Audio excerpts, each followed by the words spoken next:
aktris, selamat datang di Beetle Channel, semoga kita bahagia. Jangan lupa subscribe, like, komen dan share agar channel ini semakin berkembang. Terima kasih. Bab 1401. Tunggu hasil antara Jasper dan Fabian sebelum kita memutuskan. Kata-kata Conrad semakin membingungkan Valentine. Bukankah kamu mengatakan bahwa rencana Fabian pasti berhasil dan Jasper tidak bisa menghentikannya? Lalu kenapa kita harus menunggu? Apakah Jasper pasti akan mati? Conrad melirik Valentine.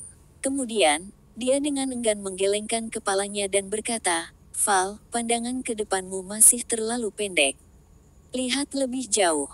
Dalam rencana Fabian, dia menggunakan dirinya sebagai celah untuk menyulut kemarahan Wall Street Capital terhadap kapitalis Jasper dan Sommer. Rencana ini tidak dapat dihentikan oleh Jasper dan tidak mungkin untuk menang melawan Wall Street. Namun, mengapa Fabian tidak menggunakannya lebih awal dan baru mengambil langkah ini sekarang setelah dia menemui jalan buntu? Valentine mengerutkan kening dan berpikir dalam-dalam. Tanpa memberi Valentine terlalu banyak waktu, Conrad menjawab pertanyaannya sendiri, karena Fabian adalah orang yang sangat arogan. Dia mengerti bahwa jika dia melakukan ini, dia akan mengakui kekalahan Jasper. Karena ketika itu terjadi, tidak masalah apakah Jasper dihancurkan menjadi bubuk halus atau abu, apakah itu ada hubungannya dengan Fabian. Dia baru saja membuka pintu air. Setelah dia menyulut kemarahan Wall Street, Fabian tidak akan dibutuhkan lagi. Jadi saat itu, Jasper akan kalah dari Wall Street, bukan Fabian. Ketika saya datang ke sini, Fabian siap untuk melempar dan bertarung dalam pertempuran terakhirnya dengan Jasper. Ini adalah pertarungan sampai mati antara Jasper dan Fabian. Setelah mendengar kata-kata Conrad, Valentine tiba-tiba tersadar. Jadi begitu. Conrad tertawa. "Val, orang-orang seperti kita harus melihat gambaran besarnya ketika kita menilai seseorang atau melakukan sesuatu. Saya tidak mengerti ini sebelumnya, tetapi semakin saya memikirkannya, semakin saya berpikir itu karena saya terlalu naif dan muda sebelumnya. Alasan saya kalah berkali-kali dari Jasper adalah karena saya tidak memiliki rencana yang cukup baik dan tidak ada yang lain." Valentine berkata dengan tulus, "Tuan Monty, saya pikir Anda tidak lebih buruk dari siapapun sekarang." "Betulkah?" Conrad tertawa. Dia menoleh untuk melihat keluar jendela dan berkata dengan datar, "Itu karena aku tidak bisa kalah." "Bapak Monty, saya masih punya pertanyaan yang tidak bisa saya temukan," kata Valentine. Conrad berkata dengan ringan, "Lanjutkan. Mengapa kita menunggu hasil pertarungan antara Jasper dan Fabian sebelum memberi tahu Jasper?" "Siapa bilang aku harus memberi tahu Jasper?" Conrad menjawab dengan retoris dan Valentine hampir saja menabrakkan mobilnya ke parit. "Bukankah kita?" Conrad berkata dengan lemah, "Bukan urusanku apakah akan memberitahunya atau tidak, tapi ini tergantung pada hasil pertarungan antara Jasper dan Fabian. Jika Fabian menang dan dia tidak mati kali ini, tentu saja dia tidak akan menggunakan rencana tindak lanjut. Jadi, semuanya akan baik-baik saja. Jika Jasper menang, Fabian akan kehilangan segalanya. Dia akan menjadi gila dan seseorang seperti dia tidak akan membiarkan orang lain mengalahkannya. Jadi, dia akan menjalankan rencananya. Ketika itu terjadi, kami akan dapat menjual informasi kami dengan harga yang bagus." Conrad sedikit menyipitkan matanya dan berkata dengan dingin, "Yang disebut perasaan tidak ada di mataku. Hanya kepentingan yang penting. Saya seorang pengusaha biasa yang bertahan antara Jasper dan Fabian dan saya bahkan tidak bisa menyelamatkan masa depan saya. Jadi, apakah menurutmu aku masih ingin membicarakan perasaan? Kami bukan orang Fabian, atau anjing Jasper. Saya dapat menjual informasi ini kepada siapapun selama harganya tepat. Saya pikir ketika saatnya tiba, Jasper akan bersedia membayar harga tertentu untuk bertukar informasi ini dengan saya." "Bapak, berita buruk." Suara serius Jake datang dari speaker komputer. Bab 1402. Menurut analisis kami, dana Fabian seharusnya sudah habis sekarang, tapi sampai sekarang, sepertinya dananya belum habis. Dia terus memasukkan lebih banyak dana dan kami tidak tahu berapa banyak yang masih dia miliki. Jasper sedikit mengernyit. Sementara Jake melaporkan ini, dia juga menyaksikan pertempuran sengit antara kedua belah pihak. Memang, menurut analisis Jake dan prediksi Jasper, Fabian seharusnya menghabiskan semua uang yang dimilikinya sekarang. Namun, dari perspektif pasar, tidak hanya rantai modal Fabian yang tidak putus, tetapi sebaliknya, menjadi lebih ganas. Dia mungkin mendapat sejumlah uang dari sela-sela. Jasper berkata dengan suara yang dalam, kami tidak bisa menilai sekarang karena kami memiliki terlalu sedikit informasi. Lakukan apa yang harus kita lakukan, tidak peduli berapa banyak uluran tangan yang dimiliki Fabian, itu akan tetap habis. Mengikuti perintah Jasper, 7 miliar dolar AS mulai melancarkan serangan sengit. Hal ini membuat pasar yang sudah rapuh dan padat benar-benar kehilangan kekuatannya dan indeks Dow Jones mulai jatuh lebih jauh. Begitu tren penurunan seperti itu terjadi, tidak diragukan lagi akan sepenuhnya mengalahkan pertahanan psikologis investor yang rapuh. Panik selling muncul kembali. Ini mendorong indeks Dow Jones jatuh tajam ke bawah seperti longsoran salju. Bapak, Atticus, ini buruk. Aku tidak bisa menahannya lagi. Kami berjuang melawan hampir seluruh pasar sekarang. Jasper memimpin serangan dan modalnya cukup untuk mempengaruhi tren pasar. Apalagi, sekarang kepercayaan pasar rapuh, begitu sepertinya akan turun, pemegang saham akan mengikuti tren. Semakin mereka mengikuti tren, semakin jatuh, dan semakin jatuh, semakin banyak yang mengikuti. Bapak, Atticus, pasar telah memasuki lingkaran setan. Jika kita terus seperti ini, tidak ada jumlah dana yang cukup untuk pasar. Wajah Fabian sehitam tinta saat dia mendengarkan laporan cemas pedagang saham itu. Tunggu dulu, kata Fabian dan mengangkat telepon barunya yang ketiga. Apakah kamu sudah menemukan mereka? Ada suara yang tidak terganggu di ujung telepon yang lain. Ya. Haruskah kita mengambil tindakan sekarang?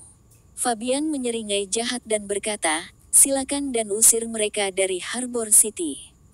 Roger. Panggilan berakhir. Di sebuah villa di pinggiran Harbor City, Jake dan timnya sibuk beroperasi. Total ada lebih dari 20 orang. Ini adalah base camp yang diatur Jasper untuk Jake dan tim di Harbor City. Semua 20 orang tinggal di villa ini dan mereka melakukan segalanya di sini. Oleh karena itu hanya benar jika ada seseorang untuk mengurus kehidupan sehari-hari mereka. Tidak ada yang mengira bahwa villa dengan nama Laus ini suatu hari akan tiba-tiba dibobol. Dengan keras, pintu ditendang terbuka dari luar. Tidak ada yang bergerak. Sekelompok besar pria berjas bergegas keluar dan mereka segera memutus aliran listrik dan port jaringan semua komputer. Tiba-tiba, di tengah kebisingan, semua layar komputer para pedagang saham menjadi hitam. Jake berdiri dengan marah, dan meraung, siapa kalian? Apakah Anda tahu di mana ini? Pria yang memimpin berjalan mendekati Jake dengan arogan. Kemudian, dia menamparkan Jake dan mencibir. Kamu tidak memenuhi syarat untuk mengetahui siapa aku. Aku hanya tahu bahwa kalian semua harus ikut denganku sekarang. Jake melebarkan matanya dan meraung, F***you. Kalian bermain kotor. Kamu orang bodoh. Pemuda itu mencibir, mencondongkan tubuh lebih dekat ke wajah Jake, dan berkata dengan suara rendah, ya, saya bermain kotor. Apa yang akan kamu lakukan untuk itu? Anda ingin melawan Tuan Atticus. Mengapa Anda tidak melihat berapa banyak nyawa yang Anda miliki? Jake tiba-tiba merasa seolah-olah dia telah terjun ke danau es. Benar saja, Fabian terpacu untuk melakukan aksi nekat. Bab 1403. Karena dia tidak bisa mengalahkan aturan, dia langsung menggunakan kekuatan bawah tanah di Harbor City untuk mulai melanggar aturan. Jake menjadi tenang ketika dia memikirkan hal ini. Dia menyeka darah di sudut mulutnya setelah dia ditampar dan berkata dengan dingin, "Aku akan mengingatmu. Ketika bos saya tahu tentang situasi di sini, berhati-hatilah karena Anda tidak akan mendengar akhir dari ini." Kepanikan melintas di mata pemuda itu, tetapi kemudian ada ketegasan dan dendam. Dia mengangkat tangannya dan menamparkan Jake lagi. Dengan tamparan, kepala Jake tersentak ke satu sisi dan pipinya membengkak. Para pedagang saham di bawah Jake memiliki hubungan baik dengannya. Melihat Jake ditampar 2 kali berturut-turut, dua pemuda itu tidak bisa mengendalikan diri dan ingin segera maju. Apakah kalian ingin mencicipi juga?" Pemuda itu berteriak. Tidak ada yang bergerak. Jake dengan cepat menghentikan mereka juga. Fabian jelas mengabaikan aturan sekarang. Karena itu, dia mulai bermain kotor. Jake bukan orang bodoh dan dia tahu ini bukan waktunya untuk bersikap impulsif. Jelas bahwa mereka tidak bisa menang melawan para pria. Hanya orang idiot yang akan membiarkan seseorang memukuli mereka tanpa alasan. "Kalian semua, berdiri di sana. Biarkan saja mereka melakukan apapun yang mereka mau." Jake menatap pemuda itu dengan dingin dan berkata kepada timnya, "Hehe, kamu cukup pintar." Pemuda itu melambaikan tangannya dan memerintahkan, "Bawa mereka semua pergi. Aku bisa bekerja sama tapi aku harus menelepon dulu," kata Jake tiba-tiba. Pria muda itu berkata dengan nada dingin, "Apakah Anda pikir Anda memenuhi syarat untuk berbicara dengan saya?" Jake menjawab tanpa emosi, "Kamu hanya bekerja untuk seseorang dan kami tahu ini dengan sangat baik. Jadi, Anda tidak perlu berlebihan dalam beberapa kasus. Jika tidak, bosku tidak akan memaafkanmu. Kamu harus berpikir jernih. Jika Fabian mempekerjakan kalian, itu berarti bosku cukup kuat untuk menjatuhkannya. Ketika itu terjadi, apakah menurut Anda Fabian akan menyelamatkan Anda? Sekarang, kamu hanya anjing Fabian. Setelah anjing keluar untuk menggigit seseorang, korban hanya akan pergi ke pemilik anjing dan bukan anjingnya. Namun, jika Anda berlebihan dalam hal ini, maka saya kira Anda mungkin harus menanggung konsekuensinya." Wajah pemuda itu jatuh. Dia ingin menamparkan Jake lagi. Namun, ketika dia melihat tatapan dingin Jake, dia menyerah. Dia tahu bahwa Jake benar. Dia menyipitkan matanya dan merenung selama beberapa detik. Kemudian, pemuda itu berkata dengan dingin, "Aku hanya akan memberimu 1 menit." Jake menghela napas lega dan segera memanggil Jasper. "Apa yang terjadi? Mengapa panggilan video tiba-tiba terputus?" Jasper bertanya sambil mengerutkan kening. Jake tidak punya waktu untuk menjelaskan. Dia segera berkata, "Tuan Lain." Fabian pun terdorong untuk melakukan aksi nekat. Dia memanggil sekelompok preman acak untuk membawa kami pergi. "Kami akan baik-baik saja, tetapi Anda harus segera mendapatkan seseorang untuk menggantikan saya, Tuan Lain." Sebelum Jake bisa selesai, pemuda itu meraih telepon Jake dan menutup telepon. "Waktunya habis," kata pemuda itu dengan dingin. Jake menatapnya dengan dingin setelah mencibir. Dia berkata, "Oke, kamu membawa kami pergi, kan? Kami akan pergi bersamamu." Pria pintar. Jasper memiliki ekspresi gelap di wajahnya setelah dia meletakkan teleponnya yang ditutup. Dia menarik napas dalam-dalam dan menekan kemarahan dan kejengkelan di hatinya. Dia meraih telepon rumah kantor dan menelepon. Panggilan ini terhubung langsung dengan Bas, yang baru saja mendirikan pijakan kokoh di Teva City dan terus mengembangkan bisnis investasi keuangannya. Ini Jasper Lain. Setelah Jasper selesai berbicara, alih-alih menunggu kejutan dan kesopanan Bas di ujung telepon yang lain, dia berkata langsung, "Segera kumpulkan kelompok paling elit dari orang-orangmu. Ada tugas yang sangat penting untuk diserahkan kepada Anda sementara. Kesampingkan bisnis lain untuk saat ini." Meskipun Bas bingung, dia mengerti keseriusan masalah dari nada dan kata-kata Jasper. Dia segera menjawab, "Saya akan siap dalam 10 menit. "Baik sekali." Jasper sangat senang. Pada saat kritis, Bas tidak mengecewakannya. Faktanya, ketika sesuatu terjadi di pihak Jake, yang bisa digunakan Jasper sekarang hanyalah Bas dan tim yang baru saja dia bentuk, kalau tidak dia harus melakukannya sendiri. Namun, jumlah dananya terlalu besar dan dia harus mengoperasikan lebih dari 10 akun secara bersamaan. Dia bukan gurita dan tidak mungkin satu orang melakukan pekerjaan seluruh tim. Dalam 10 menit, saya akan memulai konferensi panggilan video dengan Anda. Setelah berbicara, Jasper menutup telepon. Kemudian, dia memanggil Henry, yang sedang bermain game dengan gembira. Apa? Saya memotong seluruh server sendirian. Kenapa kau membawaku ke sini dengan tergesa-gesa? Henry bertanya dengan tidak puas. Tim saya di Harbor City diculik oleh Fabian. Jasper memberitahu Henry apa yang terjadi di sisi Jake dengan ekspresi gelap di wajahnya. Jake dan timnya selalu sangat setia kepada Jasper dan mereka sangat baik. Oleh karena itu, menurut alasan dan hubungan mereka, Jasper tidak mungkin meninggalkan mereka.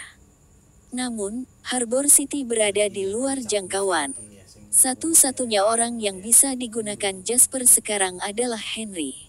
Ketika Henry mendengar ini, dia tampak seperti sebatang dinamit yang telah diabaikan. Sialan ke neraka. Fabian Jalang itu bahkan tahu cara bermain kotor. Sial, bukankah kamu memberinya pelajaran di pasar berjangka dan membuat keluarga Atticus lebih patuh? Itu tidak sama. Jasper menggelengkan kepalanya dan menjelaskan.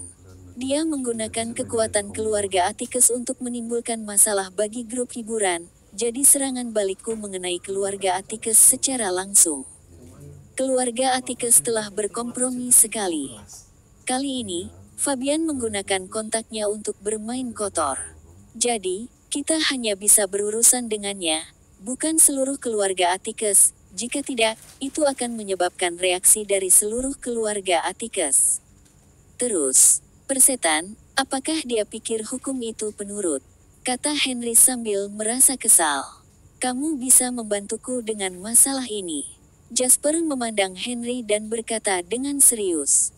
Henry membeku sejenak dan berkata dengan serius, katakan padaku. Apa yang Anda perlu saya lakukan? Jasper terkekeh dan bertanya sambil merenung, apakah kamu punya teman di Harbor City yang tidak bisa diganggu oleh orang biasa? Mata Henry berbinar dan dia berkata dengan cepat, saya tidak punya banyak teman, tetapi saya punya banyak teman. Apa yang Anda butuhkan untuk saya lakukan? Katakan padaku dan aku akan melakukannya sekarang. Baiklah, aku akan memberitahumu. Catat ini. Saya tidak punya banyak waktu dan saya hanya punya 10 menit paling banyak, saya hanya punya 8 menit sekarang. Ingat ini. Bersambung, terima kasih telah menyaksikan dan mendukung channel ini.